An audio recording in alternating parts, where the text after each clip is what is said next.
اور دوسرا ایک اور میں آپ سے بات کرنا چاہوں گی کہ تھیلیسیمیا کے لوگوں کو اویئرنیس ہی نہیں ہوتی. جب بچہ پہلا پیدا ہو جاتا ہے پھر ان کو پتہ پڑتا ہے کہ یہ بھی کوئی بیماری ہے. لیکن ہمارے اس پہ کوئی اقدام نہیں ہے, کوئی اویئرنیس کے پروگرامز نہیں ہوتے. لیکن یہ دیکھیں ایک سمندر ہے, ٹھیک ہے, پورے سمندر کی طرح. اگر اس پہ تھوڑے بہت پروگرام ہوتے ہیں, جیسے 2 دن کے لیے کانفرنسز ہو گئی, 3 دن کے لیے کانفرنس ہو گئی, بہت سارے لوگ ایونٹس کر دیے, بھائی ان کو خوش کر دیا. لیکن یہ تو سمندر ہے, اس میں 2 بالٹیاں اگر نکال دو گے کیا کم ہو جائے گا؟ نہیں. ڈاکٹر صاحب, تھیلیسیمیا مریض جو ہے اسے کیا احتیاط کرنی چاہیے اور اس خاندان کے افراد کا کیا کردار ہو سکتا ہے اس میں؟ تھیلیسیمیا کے مریض کو پہلی بات تو اس بچے کو ریگولر ٹرانسفیوژن ہونی چاہیے اور ریگولر اس کو میڈیسنس ٹائم پہ ملنی چاہیے. تو یہ بچے سب کچھ کر سکتے ہیں.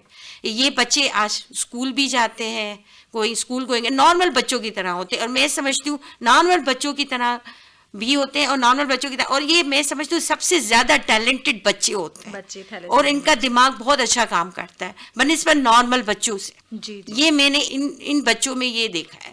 اور والدین کو بھی ان چیزوں کا خیال رکھنا چاہیے. اور والدین اکثر کیا کرتے ہیں, اسکول ہی نہیں جانے دیتے ان کو, کہ نہیں اس بچے ہیں, پھر ان کو بچے یہ کہیں گے کہ بھئی اس کو تو بلڈ لگتا ہے, یہ تو بیمار بچہ ہے. لیکن ایسا کچھ بھی نہیں ہے, یہ بچے نارمل لیول پہ اپنی زندگی گزار سکتے ہیں. ان کا ٹریٹمنٹ پراپر میں ان کو بلڈ ٹرانسفیوژن ہو اور چلیشن ٹائم پہ ملے, تو میں نہیں سمجھتی ہوں کہ یہ ہمارے ملک کے شہری نہیں ہو سکتے. ہمارے ملک کے اچھے شہری کے اچھی جابس پہ ہونی چاہیے, اور ان لوگوں کے لیے کرنا چاہیے کہ بھئی یہ لوگوں کو بھی جابس دینی چاہیے. پریگنینسی کے دوران ایک ٹیسٹ ہوتا ہے, وہ ہوتا ہے تقریباً 11 to 12 ویکس میں. 11 to 12 ویکس میں ایک ٹیسٹ ہوتا ہے CVS کرونن ویلنس سیمپلنگ. وہ کیا کہتے ہیں, پلانسنٹا سے ہم لوگ سیمپل لیتے ہیں, اس میں ہمیں پتہ پڑتا ہے کہ یہ تھیلیسیمیا میجر تو نہیں ہے. تو ڈاکٹر صاحب یہ ٹیسٹ کب ہوتا ہے؟ اگر کپل جو ہے وہ دونوں مائنر ہیں تب ہوتا ہے؟